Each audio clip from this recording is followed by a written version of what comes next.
We all know Disneyland Paris, but if by any chance you live under a rock and have no clue what it is, here's a little summary.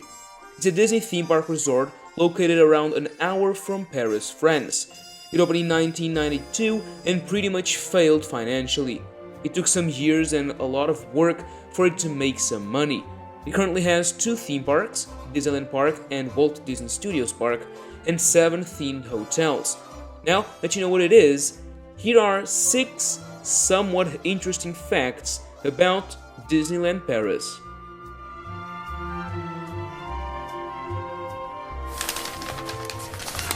Oh boy! Hey everyone, if you're new and enjoy the video, consider subscribing and liking. We also have a Patreon profile if you want to support what we do even more. Make sure to check our Twitter and Discord. Links are in the description. Let's start with size. As I told you, Disneyland Paris has 2 theme parks, many hotels, and more. All that combined is about 3.4 square kilometers. Pretty big, huh?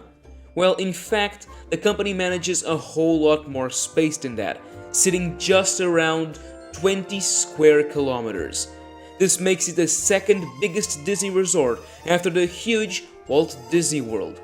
This is much bigger than the original Disneyland resort in Anaheim, which is just around 2.5 square kilometers. Since we're already halfway into all the resorts, Tokyo Disneyland, also rocking 2 amazing parks and many hotels, is also super compact, sitting just above 2 square kilometers. Shanghai Disneyland is a little bigger, covering up to 4.5 square kilometers. But then we arrive at the smallest resort, Hong Kong, which only has 1.5 square kilometers. So Disneyland Paris, while may seem quite small and compact, actually has a whole lot of space that used to be owned by the public-private entity Euro Disney, which was completely bought by the Walt Disney Company some years ago. This now means that Disney has complete management over huge plots of land that will surely be developed in the years to come. While we're talking about size, we can move on to the next fact, and this one has to do with the park itself. Euro Disneyland, the park, was obviously based on the original Disneyland in Anaheim, and at the time there were 3 other castle parks. The original spanning 40 hectares, the Magic Kingdom in Florida being 43 hectares, and Tokyo Disneyland covering 47 hectares. Euro Disneyland was the biggest of them all, spanning a whopping 56 hectares. The park is so well designed that you don't notice the huge scale of it, but if you stop and look around, it becomes clear. Frontierland, for example, is enormous, with Big Thunder Mountain in the middle of a lake, the only one like this. Adventureland is the same. The amount of green spaces in large areas is staggering compared to the other parks. What's funny is that this park is the one with the less attractions of all the ones I compared it with. One example is the smallest one of the list. Anaheim has 58 attractions.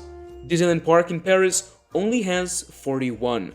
So, lots of space, few attractions. Let's now leave the park and go to the Disney hotels. As I said, Disneyland Paris has 7 hotels, being one of them a campground, Davy Crockett's Ranch, so let's leave that one out. All of the hotels are based on America, but the Disneyland Hotel, which lets guests sleep right on the magic, being themed around the fairy tale stories such as Peter Pan and many others.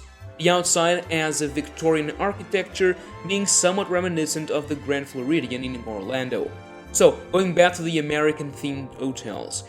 The Newport Bay Club is themed around the nautical town of Newport, Rhode Island, and even features a small lighthouse in Lake Disney.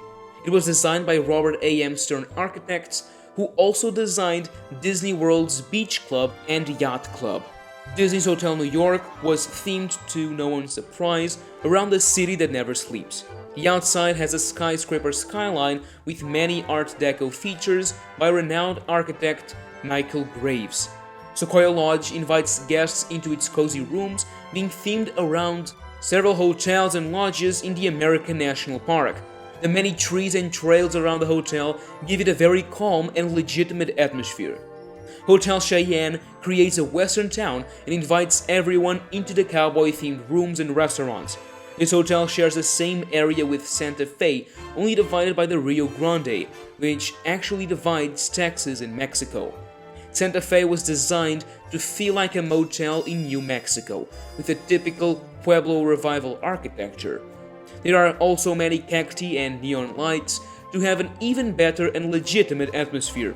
The hotels were made with these themes to feel like a road trip around the US, as many guests would never have the opportunity to do one.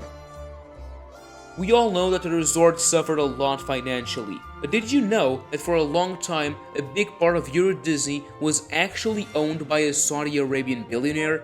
In 1994, the resort had $3 billion of debt, and in the summer, Al Alid worked alongside Disney to purchase a part of the company. In the deal, the Walt Disney Company's 49% stake on Euro Disney was reduced to 39%, and the billionaire agreed to pay $345 million for a 24% stake. During the time that he held that stake in the company, it is said that he would often visit the parks and even request to play nighttime shows in the castle, such as Disney Dreams, after park closure for only him and his guests. This came to an end when the Disney company bought back the resort in 2015. Disneyland Paris is estranged to visits from the Saudi Arabian royal family. In 2013, a prince spent 15 million euros at the resort to celebrate its degree for just 3 days. From entire areas of the parks closed to festivities with rare Disney characters, it must have been something truly special. So, the resort had the biggest castle park up to date, but in 2002, it also became the resort to feature the smallest Disney park ever built, and that was the lackluster second gate Walt Disney Studios. The park was home to 3 rides, Rock and Roller Coaster, a very scaled-down studio tram tour, and a clone of Aladdin's Flying Carpets. It had to rely on entertainment, which was actually pretty good all things considered. There were 2 big theaters that could seat more than 2,000 people, playing Animagique, where guests would enter the world of animation, and Cinemagique, where guests would, well, enter the world of cinema. In Art of Animation, you would learn about this art form and even draw some Disney characters, and then there were a couple more attractions. The park was tiny compared to its sister park just a few meters away, and to this day, Disney is still trying to fix it with an expansion that will more than double its size of the park. I feel like this is a somewhat controversial topic, so let me know down below your thoughts about Walt Disney Studios. We now arrive at a kind of sad fact about Disneyland Paris, and that is the lack of new attractions in the main park. As I already said, the park is huge, but has very few attractions when compared to the others. When it opened, it had even less. Since then, we saw the addition of walkthrough attractions, Casey Jr., Storybook Canals, Indiana Jones and the Temple of Peril, and the last one, Space Mountain. All those attractions and rides were added in the first 3 years of operation, with Space Mountain being the last one in May 1995. That was the last time a new ride was built for that park. We then saw the replacement of Le Visionarium in favor of Buzz Lightyear Laser Blast in 2006, but I personally don't count that because the park lost an attraction in the process. So, it can be said that Disneyland Park in Paris is the park with no new expansions for the longest time. This graph, shared by a Discord member, shows this very well. While comparing with all the other Disney parks around the world, you have Magic Kingdom with 0 months, since they just opened Tron, Disneyland with New Toontown and Mickey and Minnie's Runaway Railway, and all the way in the bottom you have Disneyland Paris with 334 months since the last edition. What makes it even worse is that there have been so many cancelled projects that it's hard to count. You can learn more about these in the 3 videos I made. Yeah, there were enough of them for 3 videos. Just something to think about. Well, hopefully you find at least one of these facts interesting, since that was the point of it all. Next week, I'm going to Disneyland Paris for 3 days, and I might plan a live stream just walking around and chatting, which could be nice. Now, thank you so much for watching and to our patrons for supporting, and as always, that's a wrap.